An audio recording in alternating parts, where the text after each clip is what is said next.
Tiger fans, welcome to episode 279 of the official Tiger Talk with the 1400 Club podcast, bringing you all the latest news, updates, and buzz surrounding your mighty JSU Tigers. I am the Corey C. Be sure to subscribe to the podcast to be notified of all future episodes. Apple Podcast and Spotify video users, rate and review the show. And everyone, go follow Tiger Talk with the 1400 Club on Facebook and Tiger Talk 1400 on Instagram and Twitter. It all helps the cause, which is the I love Jackson State University.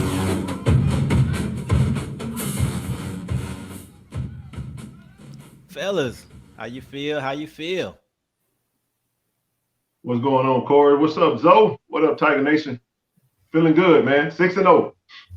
Feeling great, man. Still Ando. What's up, fellas? What's up, the I Love family? No doubt. 48-8 did what we had to do. Coulda, shoulda, woulda been worse, but hey, we'll take it. A dominant performer for the most part. And I don't know what it is about the state of Florida, but that's 4 straight wins in the state of Florida, right? Jacksonville, yes, we took care of business. You know what we do against FAMU. 3 of those wins came against FAMU, 2 in Miami, and another one in Tallahassee a couple years ago. So I know Coach Prime is loving taking his squad into Florida. Thoughts on the win, guys? Well, I initially, man, I'm getting excited about the W. We're never going to complain about that. Just, wish we could have really tightened up everything and just had it look to appear to be more dominant than what we could have been. I really feel like we could have put 80 points on these boys. And the fact that we didn't do that is kind of a slight letdown. But outside of that, man, 48-8, we can't complain about that. So I'm good with it. I feel fantastic about it. I mean, to Zoe's point, I tend to take somewhat of a different mindset about it. I mean, we came out and did what I wanted to see us do, and that's get off to a fast start.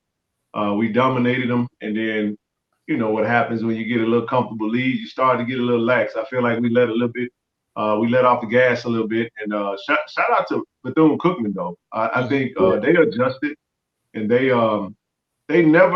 showed a never quit mentality, and they wound up making things a little bit, I would say, they made us work for it towards the latter part of the game. So I was satisfied with the 48-8 win.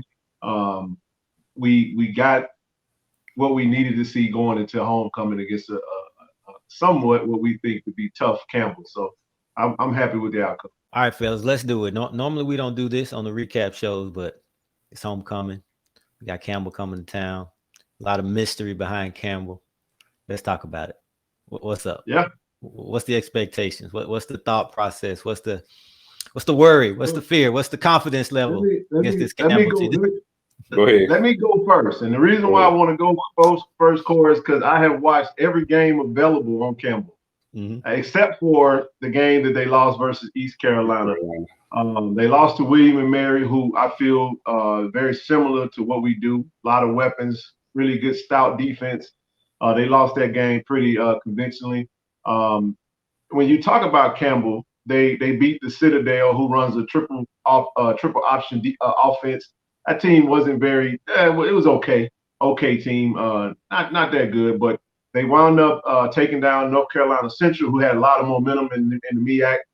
They were 4-0 when they played them, dominated them actually, and that opened a lot of eyes. And then the last 2 games they played versus Charleston Southern and as well as Robert Morris, both of those teams are sitting right at about an 0-11. So no disrespect, you play who's on the schedule. They look pretty darn good against both of those teams. But I'm gonna just say, take the records off of the court. This team is extremely good, man. They got a really good quarterback, Hodge Williams. He can spin it. He's extremely elusive and athletic. He can run. He can pass. They have a really good tight end, 2 really good running backs, decent wide receiver core.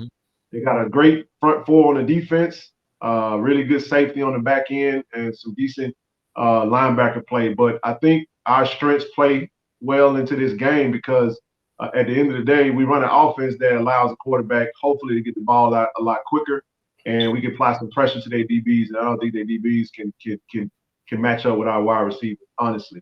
The only thing I would say for our defense that we bragged on how good they are, they got to play disciplined, sound football because they do run an RPO, and if we're not disciplined, they can catch us off guard. So the offensive line, they got a pro potential defensive end coming off number 9, Brevin Allen, and we got to account for him. So they definitely gonna try to get to Shador. They got a great coach, great recruiting class, great core of guys. So hey man, this is gonna be a good football game. But in the end, I expect us to go out and do what we do. It's homecoming, and we're not losing on homecoming. I'm telling you that now. So I got Jackson State handling business, and we're gonna send Campbell back to North Carolina with another 8.